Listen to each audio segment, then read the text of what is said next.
Hello everyone, welcome to my YouTube channel. आगे बढ़ने से पहले अगर आप हमारे चैनल पर नए हैं तो हमारे चैनल को सब्सक्राइब कर लें और बेल आइकन को दबा लें। तो दोस्तों, हमारा आज का टॉपिक है autocratic leadership, it's merits and demerits. Autocratic leadership, उसके मेरिट और डीमेरिट। चलिए शुरू करते हैं। तो हमारा फर्स्ट क्वेश्चन आता है, what is autocratic leadership. Autocratic leadership होता क्या है? सबसे पहला क्वेश्चन ये आता है।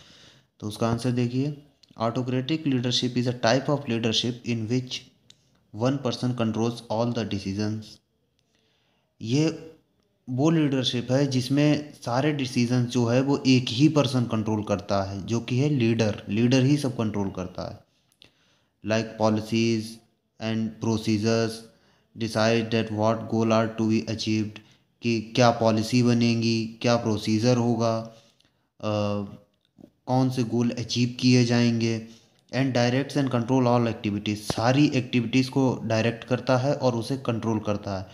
Without any meaningful participation of the subordinates, किसी भी सबॉर्डिनेट्स के पार्टिसिपेशन के बगैर, और एम्प्लॉय या एम्प्लॉय के। It is not a suitable approach in long term, ये लॉन्ग टर्म में एक सुइटेबल अप्रोच नहीं मानी जाती है। अब उसके बाद आते हैं मेरिट्स की ओर। फर्स्ट मेरिट देखते हैं, in this type of leadership the decisions can be made very easily and very quickly. इस टाइप की लीडरशिप में जो डिसीज़न है वो बहुत ही जल्दी और अच्छा लिया जा सकता है, क्लियर लिया जा सकता है, क्योंकि लीडर को ही लेना होता है, इसीलिए। सेकंड पॉइंट देखते हैं, there is a clear chain of orders. जो ऑर्डर्स दिए जाते हैं उसकी क्लियर चेन होती है, वो सब लीडर ही डिसाइड करता है, इसीलिए ऑर्डर्स तो क्लियर होते ही होते हैं। थर्ड मेरिट देखते हैं, the productivity can be greatly improves. जो प्रोडक्टिविटी है, जो प्रोडक्शन है, वो बहुत अच्छे से अचीव किया जाता है, क्योंकि टारगेटेड होता है और लीडर के द्वारा सेट किया जाता है, इसीलिए। फोर्थ पॉइंट देखते हैं, रिड्यूसेड वेस्टेज ऑफ टाइम। जब एक ही इंसान को डिसीजन लेना है तो उसमें टाइम भी कम लगता है, इसीलिए वेस्टेज ऑफ टाइम नहीं होता है। अब इसके डीमेरिट्स भी देख लेते हैं। तो फर्स्ट डीमेरिट देखते हैं, in this type of leadership not everyone feels aligned with the vision.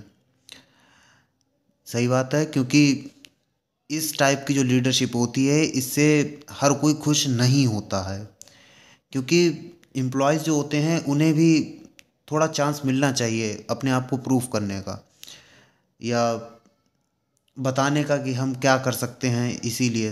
But इसमें नहीं होता है, सारे डिसीजंस जो हैं वो लीडर ही लेता है। सेकंड पॉइंट देखते हैं, the moral of the employees can be negatively impacted.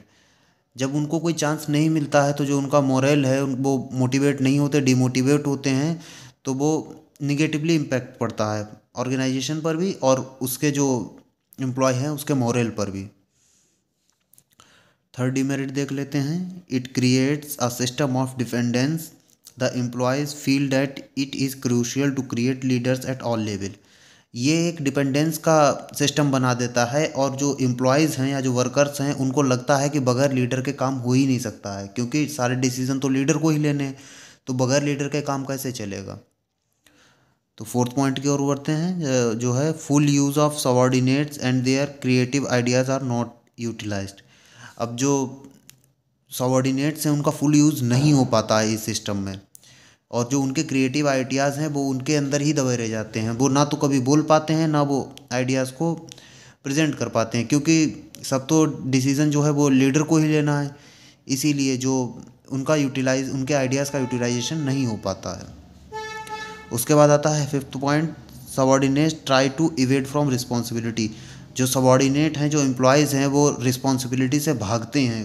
वो सोचते हैं कि जो काम है वो तो लीडर को ही करना है, तो फिर हमारा क्या काम है। तो वो रिस्पॉन्सिबिलिटी से भागते हैं, कहते हैं सारी जिम्मेदारी जो है वो लीडर को ही उठानी चाहिए। तो दोस्तों, ये था हमारा आज का टॉपिक, और ये इसके मेरिट डीमेरिट थे। तो अगर आपको हमारी वीडियो अच्छी लगी हो तो हमारे चैनल को लाइक करें, शेयर करें और सब्सक्राइब ज़रूर करें। धन्यवाद।